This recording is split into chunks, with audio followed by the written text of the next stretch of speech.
Thank you brother. ముందుగా వేదికలు అలంకరించిన మన తెలుగుదేశం పార్టీ జాతీయ అధ్యక్షులు శ్రీ నారా చంద్రబాబు నాయుడు గారికి, అలాగే జనసేన పార్టీ అధ్యక్షులు పవర్ స్టార్ సోదరుడు పవన్ కళ్యాణ్ గారికి, అలాగే వేదిక మీద ఉన్న తెలుగుదేశం పార్టీ మరియు జనసేన పార్టీ నాయకులకు, అలాగే వేదిక ముందున్న తెలుగుదేశం పార్టీ మరియు జనసేన కార్యకర్తలందరికీ కూడా, అలాగే ఈ యొక్క ప్రజాస్వామ్య పరిరక్షణకు బద్ధకంకణులైన నా తెలుగు ప్రజలందరికీ, అలాగే అనుక్షణం నన్ను ఆశీర్వదిస్తున్న విజయానికి నీరాజన పడుతున్న నా తెలుగింటి ఆడపడుచులందరికీ, అలాగే యువతరానికి ప్రతినిధులు, నవతరానికి నాయకులు, భావితరానికి భారతదేశపు మహాశక్తి అయిన యువతకు, అలాగే నా అభిమానులకు, పవర్ స్టార్ పవన్ కళ్యాణ్ గారి అభిమానులకు అందరికీ కూడా నా హృదయపూర్వక నమస్కారం తెలియజేసుకుంటున్నాను.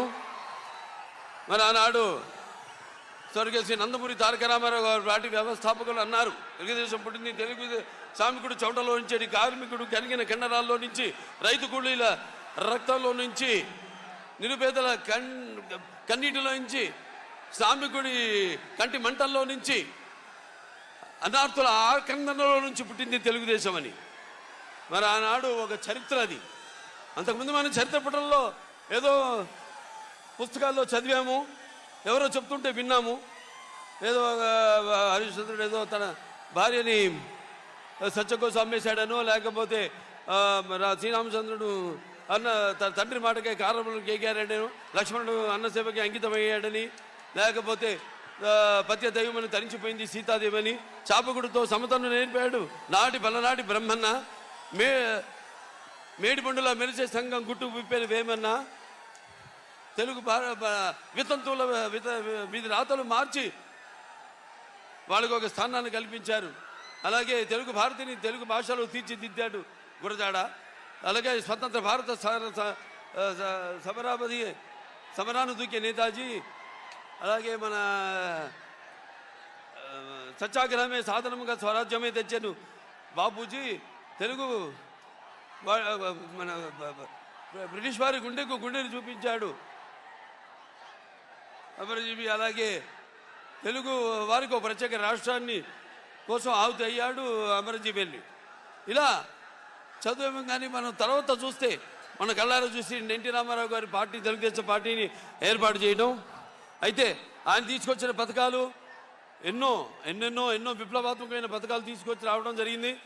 అలాగే వెనక అంతవరకు ఈ పదవుల్లో లేని, అధికారంలో లేని ఈ బడుగు బలహీన వెనకబడిన తరగతులు, అలాగే తాడిత పీడిత కులాలు, మైనారిటీలందరినీ కూడా చేయూతనిచ్చి తీసుకొచ్చి అధికార పీఠాన్ని మీద కూర్చోబెట్టిన మహానుభావుడు నందమూరి తారక రామారావు గారు. అలాగే నందమూరి తారక రామారావు తొరత ఆయన ఒక ముద్దు బిడ్డ అయిన తెలుగుదేశం పార్టీని నారా చంద్రబాబు నాయుడు గారు ఎంతో క్రమశిక్షణతో అదే పద్ధతిలో ముందుకు తీసుకెళ్తున్నారు.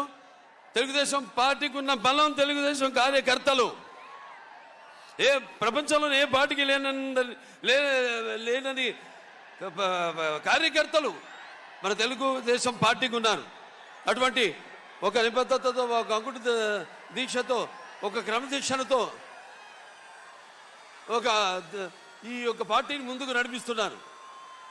అలాగే ఈ యొక్క రాష్ట్ర అభివృద్ధి కోసం, సంక్షేమం కోసం, అన్ని తరగతుల సంక్షేమం కోసం ఎన్నో అభివృద్ధి కార్యక్రమాలు అటు రామారావు ఉన్నప్పుడు దాంతో చంద్రబాబు నాయుడు గారి నాయకత్వంలో ఎన్నో అభివృద్ధి కార్యక్రమాలని, పథకాలని ప్రవేశపెట్టడం జరిగింది. ఇక చెప్పుకుంటూ పోతే కోకొల్లలు. ఇక ప్రస్తుతం ఉన్న ప్రభుత్వం చూస్తున్నాం, అన్ని వ్యవస్థలను నిర్వీర్యం చేసేసి ఇవాళ చంద్రబాబు నాయుడు గారు నాడు మనం ఇవాళ చూస్తున్నాం విద్యార్థులకి స్కూల్ ఫీజు రియంబర్స్మెంట్ లేకుండా చేసి, అలాగే డ్రిప్ ఇరిగేషన్ రైతులకైతేనేమి, ఇప్పుడు మేము హిందూపూర్ మా రాయలసీమలో 90% ఆనాడు చంద్రబాబు నాయుడు గారు డ్రిప్ ఇరిగేషన్కి ఈ సబ్సిడీ ఇస్తే, అలాగే 50 లక్షల ఎకరాల భూమికి ఆయన ఈ డ్రిప్ ఇరిగేషన్ ఇస్తే, ఈనాడు అసలు మొత్తం ఆ రైతు ఉనికి లేకుండా చేస్తుంది ఈ యొక్క ప్రభుత్వం. ఇలా చూసుకుంటూ పోతే విద్యారంగంలో మరి కిలోమీటర్కి ఒక ప్రాథమిక పాఠశాల, అలాగే ఒక 3 కిలోమీటర్లకి ఒక అప్పర్ హై స్కూలు, అలాగే 5 కిలోమీటర్లకి ఒక హై స్కూలు, అలాగే ఒక మండలానికి ఒక రెసిడెన్షియల్ స్కూలు, ఇలా చూసుకుంటూ పోతే అలాగే ఒక డివిజన్కి ఒక ఇంజనీరింగ్ కాలేజు, అలాగే ఒక మండలానికి, అలాగే ఒక జిల్లాకి ఒక మెడికల్ కాలేజు, ఇలా ఎన్నెన్నో ఇంజనీరింగ్ కాలేజీలను మెడికల్ కాలేజీలను ఇవ్వడం జరిగింది. అందరికీ వాళ్ళు చదువుకునే ఒక వెసులుబాటును కలిగించడం జరిగింది పేదవాళ్ళకు కూడా. అటువంటి వాళ్ళు మనం చూస్తున్నాం. ఏదో ఒక మహాకవి చెప్పిన కవిత్వం గుర్తుకొస్తుంది.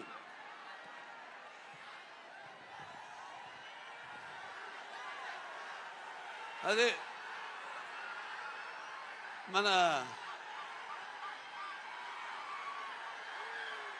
ఏ దేశ చరిత్ర చూస్తున్నా ఏముంది గర్వకారణం మానవ జాతి చరిత్ర సమస్తం పరపీఠ పరాయణం అని ఇవాళ చూస్తున్నాం. మనం ఒక ఇష్టం వచ్చినట్టు మాట్లాడుతూ అవహేళన చేస్తూ చేసిన వాళ్ళని వాళ్ళు చేసింది మెచ్చుకోకుండా వాళ్ళు చేయకుండా ఏదో కోడిగుడ్డు మీద ఈగలు పీకిన బ్యాచ్ కొందరు ఏదో పిచ్చి పిచ్చిగా మాట్లాడుతున్నారు.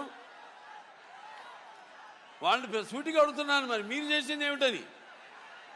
సరే మేము చేసింది ఎంతో మేము చూపిస్తాము, మీరు రాండి బాబాటి మనం దాని మీద చర్చిద్దాం. మీరు రన్నంటే వాళ్ళు రారు, కానీ ఇష్టం వచ్చినట్టు వాళ్ళు ఏదో అక్కడ అధికార పీఠం మీద కూర్చొని ఏదేదో వాళ్ళ ప్రగల్భాలు లేనిపోయి ఇవన్నీ గొప్పలు చెప్పుకుంటూ, అలాగే ఈ యొక్క ఏదైతే నాడు బ్రిటిష్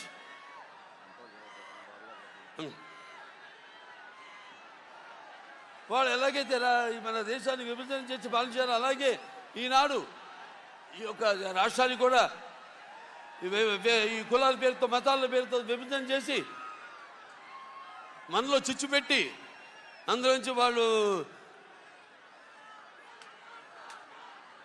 అధికారంలోకి రావాలని ఎన్నో కుట్రలమైన రాజకీయాల్ని నాటకాలు ఆడుతున్నారు వాళ్ళు. ఇవన్నీ మీరు గమనించాలి. రాబోయే ఎన్నికల్లో ఈనాడు ఈ యొక్క జనసేన మరి తెలుగుదేశం ఈ యొక్క కలయికలో జరుగుతున్న ఈ మహాసభకు మీరంతా అసలు నేల అయినిందా ఆకాశానికి చిల్లు పడిందా అంటే రీతిలో ఇసుకేస్తే రాలినంత జనసందోహం ఈ జన సముద్రాన్ని చూస్తుంటే అనిపిస్తుంది నాకు. తప్పకుండా తెలుగుదేశం జనసేన యొక్క ఈ కూటమి అధికారంలోకి వస్తుంది. మీరు సిద్ధమా? మీరు సిద్ధమా? మీరు సిద్ధమా? మరి యొక్క ప్రజాస్వామ్యంలో మీకున్న ఆయుధం ఓటు, ఆయుధాన్ని మీరు సద్వినియోగం చేసుకుని రేపు జరగబోయే ఈ ఎన్నికల కురుక్షేత్ర సంగ్రామంలో మీరు మరి ఈ యొక్క తెలుగుదేశం ఈ యొక్క జనసేన యొక్క కుటుంబాన్ని మీరు ఆశీర్వదించి మీకు కావలసిన జవాబుదారీ ప్రభుత్వాన్ని మీకోసం అహర్నిశలు శ్రమించే మీకోసం రాష్ట్ర అభివృద్ధి కోసం మీ యొక్క భవిత కోసం మీ పిల్లల యొక్క భవిత కోసం మీరంతా కూడా ఈ యొక్క కూటమిని ఆశీర్వదించాలని మీకు కావలసిన సుస్థిరమైన ప్రభుత్వాన్ని మీరు ఎన్నుకోవాలని కోరుకుంటూ మరొకసారి ఈ యొక్క సభకు విచ్చేసిన అభిమానులందరూ కూడా యువతకు అలాగే సోదర సోదరీమణులందరికీ అలాగే తెలుగు ప్రజలందరికీ ఈ కొత్తగూడెం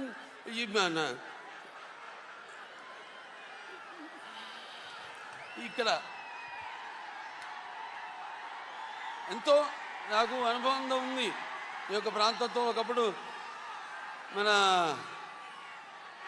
వీరి ఆంజనేయులు గారు అయితేనేమి, అక్కడ నారాయణ స్వామి గారు అయితేనేమి, అప్పుడు తెలుగుదేశం పార్టీలో ప్రచారంలో ఒక భాగంగా నేనంతా ఇక్కడ ఈ ప్రాంతం అంతా తిరగడం జరిగింది. తాడిపల్లి ప్రాంతం అంతా కూడా. సో మీరు చూపిస్తున్న ఒక నటుడిగా అయితేనేమి, ఒక రాజకీయ నాయకుడిగా అయితేనేమి, ఒక ప్రతినిధిగా అయితేమి, ఒక బెత్స తారక వింటో American cancer hospital research institute ఒక చైర్మన్గా అయితేనేమి, మీరు చూపిస్తున్న మీ అభిమానానికి నా కృతజ్ఞతలు తెలియజేసుకుంటూ నేను సెలవు తీసుకుంటున్నాను.